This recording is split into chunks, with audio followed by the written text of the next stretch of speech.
I just, you know, I'll stop going on about it, but reality TV is so inherently problematic to me, and I refuse to engage with it, So take any form of it. But like I just wanted to read. So Aubrey Gordon, I wrote down something she said when I was watching it, and yeah, she highlighted a really interesting angle about The Biggest Loser, which I hadn't really considered until she said this. And she said, it's a very human desire to want to be seen. It's a very human desire to want to be around people who understand you.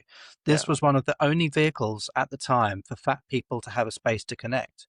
yes, And that made me really think, because it was before the sort of proliferation of social media, of blogs. I mean, they were around, but it wasn't something that it wasn't a form of media that, or communication or connection that people accessed as much as they do today. yeah, And so, yeah, there have been so few positive representations of fatness in mainstream uh, culture, and still today, there are so few positive representations of fatness.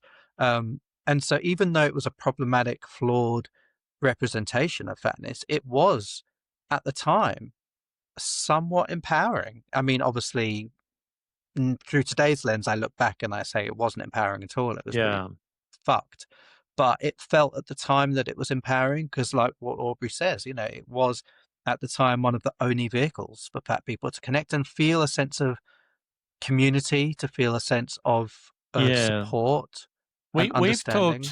we've talked a lot here before, especially when we were talking about Jurassic Park, about Mm. how usually, when a fat character is in a movie, there Oh, it's very rare that it is just, oh, they just happen to be fat. oh, There is I would say often 99.9% of the time they're yeah, not. They're not just fat. They're fat like and y they die. They're fat and they're greedy. They're fat and they're stupid.